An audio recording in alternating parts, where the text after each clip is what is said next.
Museum of the City of New York started digitizing its collections in 2008. I came on in 2009 because they realized, oh, this is actually a really complicated project and we need somebody to manage it. And that was great to get in on the sort of very beginning of that.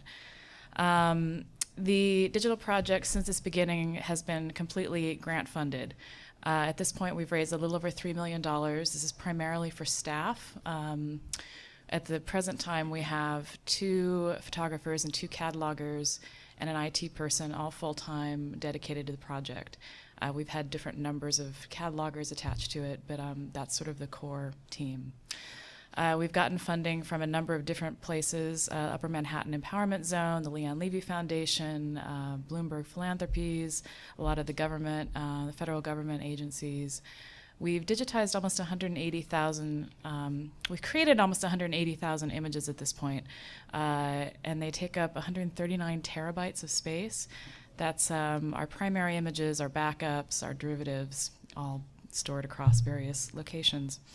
And right now, there's almost 140,000 images up on the collections portal. We launched in December 2010, and since that point, we've had 6.1 million page views. That's not individual people, but that's the number of pages that have been viewed. And this is actually what the portal looks like, and I'm going to see if I can get out to the live site really quickly. We have a lot of things that we sort of try to highlight, but you should visit it. There's a lot of there we go. There's actually a lot of data. We just digitized our graffiti collection, because we have a show up on graffiti. And we keyword things. They're all clickable. If you want to see everything by this artist, you can click here. You can click by material type. You can click by keyword. So it's funny that Peter commented on the content providers not really being connected with the content users, because that is really the case of what happens uptown. And when I was asked to join this symposium, I said, well, really the only thing I can talk about is how it happens. I can't really talk about how it gets used or how it's useful. I can talk about how we hope it might be useful, but I really just know what happens to get it up online. So I'm going to talk a little bit about the selection process, and then I'm going to talk about just the mechanics of how we take some of these photographs. So here you have a couple of images of our state-of-the-art climate-controlled photo storage, which is where a lot of this process starts. In 2008, we got a grant from the Leon Levy Foundation to digitize our Warts Brothers collection. And the Warts Brothers collection, these were brothers who started out in the 1880s or 1890s. They were very early architectural photographers, professional architectural photographers. And their firm actually lasted into the 1970s. So their archive really documents a period of immense change in New York City, and it's a pretty great resource if you're interested in architectural history or just changing cityscapes. They were often hired by, like, the Limestone Company to photograph apartment buildings that otherwise would never have been, the images would not have been preserved. So when we were just starting out digitizing, we selected based on things that were in most demand. So these are things that people actually knew that we had, and you'll probably recognize some of these names. Bernice Abbott and Jacob Riis were very famous collections, and they were in a lot of demand. And you may not have heard of Samuel Gaccio or the Byron Company, but they also were collections that people knew that we held and that were being drawn on fairly often. So the idea was make these things available that people keep asking for. Sometimes we digitize things because we think you'll like them. And these happen to be 3 photographs that I personally like, but there are tens of thousands of other ones out there. We hold negatives from the Federal Art Project of several stories that were done during the Depression era by well-known photographers like Andrew Herman, who's shown there with his Coney Island series. We also have photographs taken by Stanley Kubrick for Look magazine. Most people don't know that as a teenager, Stanley Kubrick began shooting photographs for Look magazine. And we have all of his New York stories, along with other other photographers like Arthur Rothstein, and people who also shot for Look magazine. And then I really like that gnome up there from Jesse Tarbuck's Beals, and it's actually, as you can see, it's 3rd Avenue opposite Cooper Institute. So as I was walking down here, I was trying to see if it was maybe that little row where the pizza place is, but I'm not sure. Sometimes we digitize because there's a grant opportunity for something specific. We just recently finished a National Endowment for the Humanities project to conserve and digitize a collection that was given to us by a man named J. Clarence Davies. He was an early real estate developer in the Bronx, and he died in the 1930s, but he spent the first part of the century developing that area, and he was a voracious collector of anything that pictured New York. And sometimes those are very high quality things, and sometimes they were not. But he gave a gift of many, many thousands of objects to the museum in the 1920s, and it was one of the core foundational gifts to the museum that really built its collection from. So those things had not really been seen, and they had been kind of dispersed throughout the collection in poor archival, not what we would do today. But we reunited those things, and we conserved things that needed to be conserved, and we put those online.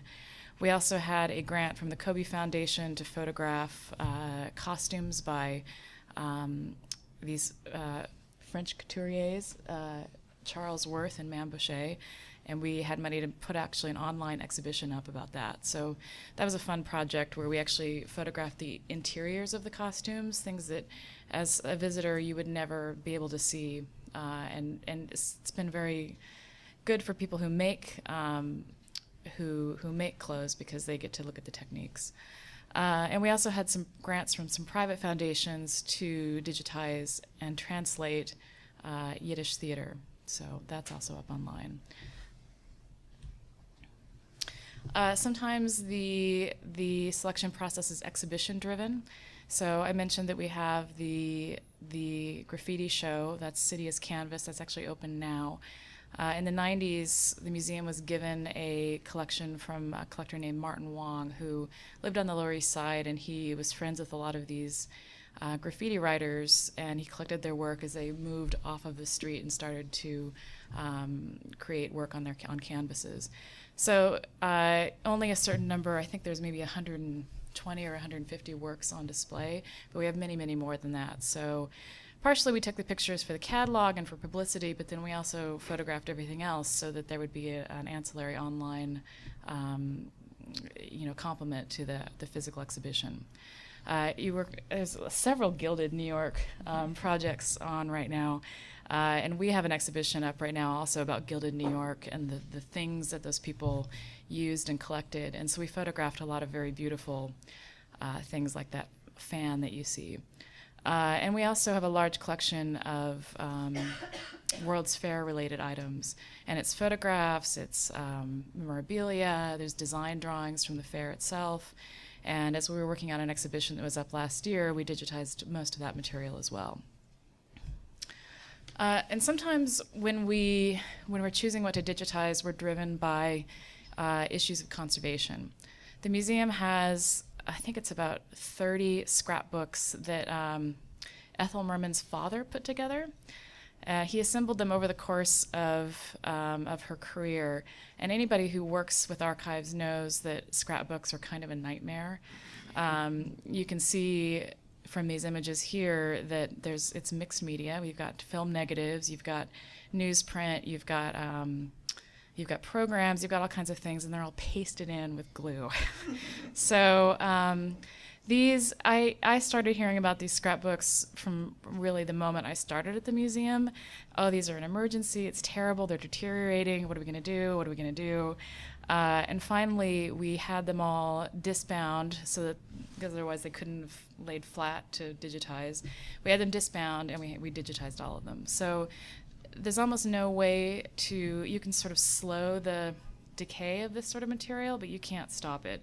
So this is a way to capture this material and preserve it at this moment before it decays any further. And And also, we had a grant to conserve a lot of our marine paintings. And as those came back from the conservator, we just took photographs of all of them as well. And then I just want to talk a little bit about the process of digitizing this type of material. We've digitized more photographs and negatives probably than anything else. And we have a state-of-the-art digital lab on site, and you can see there's a camera that's on an arm that's mounted to a wall, and there's a copy stand, and the material goes on the copy stand, and the camera's above it, and we shoot photographs of that. If it's a negative, you have to use a light box like you see there so that you can send the light up through it. And then we have to do post-production work to turn it into a positive so that it's legible to users online. One of the nice things about digitizing negatives, and especially some of the older formats like the large format glass plate negatives, is that with a high with a good camera, you can capture things out of those negatives that you would never see with your bare eye. Like even if a researcher came in and we put that negative on a light box, there's some things that you just could not see. So that was an exciting thing about these. These are 11 by 17 plates of glass taken by Irving Underhill. And what you see in the corner here is what you're seeing, a tiny little car in the other corner. It's not as clear as it is if you're looking at it directly on the screen, but you can pretty much read the titles in some of the newsstands. It's pretty phenomenal. We have a special contraption for capturing flexible film negatives. And I mentioned the Stanley Kubrick collection. These are some Stanley Kubrick photographs that he took. And it's a Hasselblad, the same as our camera, and it's an upright machine, and you put the negatives into holders, and they go through the machine, and it's nice because it doesn't ever touch. Nothing ever touches the surface of those negatives. So you're not creating more dust. You're not scratching them. It's a very good way to handle your negatives. Other flat items are also fairly straightforward to digitize. We do it on the copy stand, the same as we do the photographs. But the camera moves up and the copy stand moves down, so you can accommodate a lot of different sized objects. You can see here that we're photographing something that's large. Paintings are more complicated just because it takes more people and more space. When we want to photograph paintings, we have to have art handlers on site to deframe the paintings, to put them on the easel, take them off the easel, reframe them. It's a lot slower. We can usually digitize, up to 500 photographs a day, but maybe 15 to 20 paintings a day. Paintings are also complicated because they're reflective. They're usually varnished.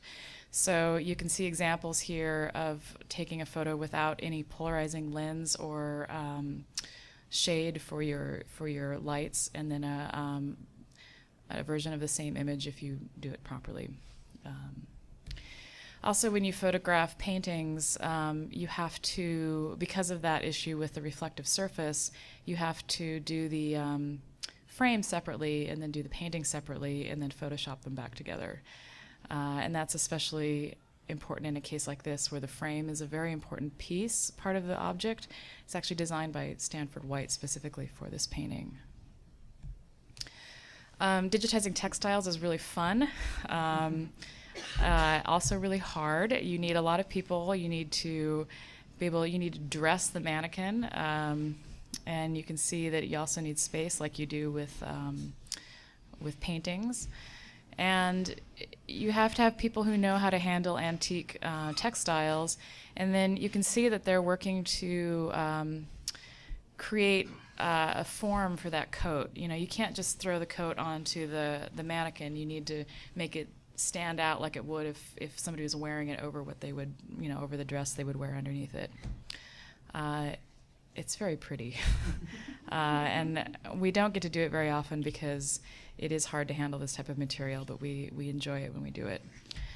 3D objects, small ones, we stage on the copy stand like we would with anything else. We just put a white backdrop on it. But larger 3D objects, again, require art handlers and assistants, and you have to take them from several different angles to really give a good example, a good picture of what they look like. And here's a chair that we photographed recently that you really need to get it from every angle to appreciate what it's like. So that is the end.